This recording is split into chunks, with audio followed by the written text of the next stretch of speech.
Hey there, welcome to Product Marketing Genius. I'm your host, Nitin Kartik. As the best-selling author of Product Marketing Wisdom and as one of the top 100 most influential product marketers who has been featured on BBC TV and in Times Square, I know that leaders are lifelong learners. And that is why on this show, we learn from some of the best minds out there. And today, my friends, we are joined by Product Marketing Genius, Ani Gottiparthy. And so, Ani, welcome to the show. You're CEO at Hindsight. Tell us about your journey into product marketing. Yeah, thanks for having me, Nitin.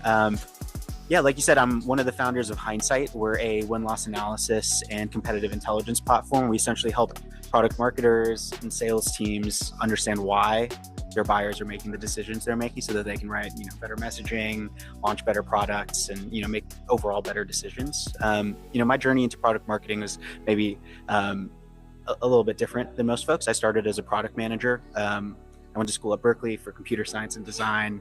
I led a couple products at Logitech, where I was doing a lot of competitive intelligence work just on the side, really understanding why, buyers were buying our products or choosing to buy other products, what the differences in our specs were, and the underlying motivations. And there's really no easy way to get that information.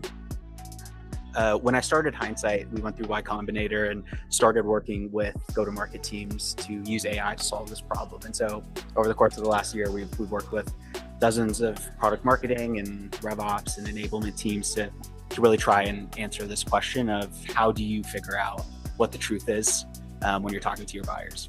Wow, what an amazing journey. So thank you, Ani, for telling us about that. So Ani, now we're going to play a rapid fire round of Would You Rather. So I'm going to ask you 5 would you rather questions and take about a minute to answer each question. So here we go. Ani, would you rather launch a perfect product with weak positioning or an average product with brilliant positioning, and why? Yeah, I think I would rather launch an average product with brilliant positioning. Positioning is really about the problem you're solving. If you're solving an important problem, you should be launching something before your product is perfect. I think this is like pretty standard startup and YC brand advice on don't wait until something is perfect. If your product is perfect, you've waited way too long to launch it. So definitely nail your positioning, understand the problem you're solving and who you're solving it for, and then work your way towards a amazing product over time. I love it. Excellent answer. Thank you. Next question. Ani, would you rather reposition an existing product or launch something entirely new, and why? It's an interesting question. I love launching new products. I love building new cool stuff, and it's easier than ever now. But I think the beauty of most good products is simplicity. The less you are building new stuff, the easier your platform is to use. So I would say expanding your existing product to be positioned in new ways for new audiences, for new users, I think is always the way to go if you can. I love it. Excellent. Thank you. Next question. Ani, would you rather improve your product features or improve the story behind your product, and why? That's interesting. I think the story comes first. I would say you don't build a product unless you know who you're selling it to, the problem, and what story you're trying to tell. That being said, I think most of the work of getting from a prototype, especially in today's age when prototypes are a dime a dozen, there's 100 startups for everything. Most of the leverage you have to go from an idea and a vibe coded project to something that you can actually deploy in like enterprises in like high risk scenarios, that's all in the depth and like robustness of your feature. So a lot of our work now has gone from initially building out the concept and getting into certain organizations that we wanted to work with to making it production ready. We're looking at really critical data and doing a lot of important analytics work. Teams make decisions based off of it. So there's a lot of, I would say, learning and like insight that comes from that journey. And I would say work on your features once you have your story and keep going deeper. Love it. Beautiful answer. Thank you. Next question.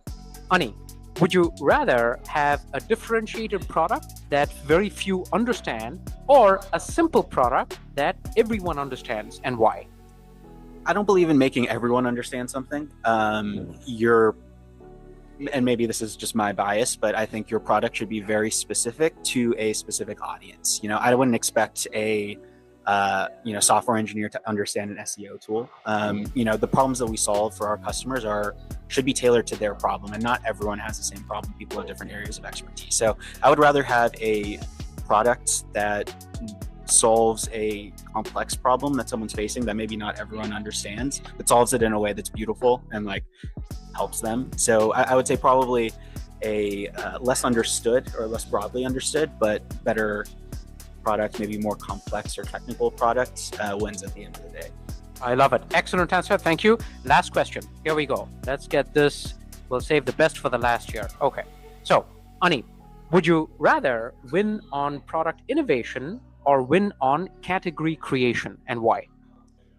That's an interesting question. Category creation is harder, I would say. There's a level of education you have to do that you don't necessarily have to do if you're innovating within an existing space. So there's definitely trade-offs there. Hard for me to pick one. I think, especially with Hindsight, we're doing a little bit of both. We're part of an existing space, win-loss analysis, but we kind of redefine it. Win-loss analysis used to mean win-loss interviews, and it used to be kind of limited to that process.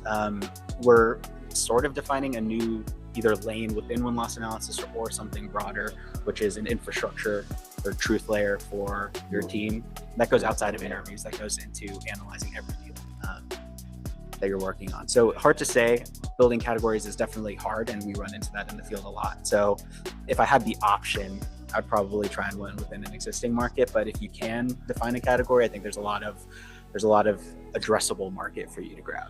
I love it. Ani, excellent answers. Beautiful, wonderful. Thank you so much. Folks, there you have it. If you like these insights, also check out more insights in my best-selling book, Product Marketing Wisdom. Check it out at productmarketingwisdom.com, and see you next time on Product Marketing Genius.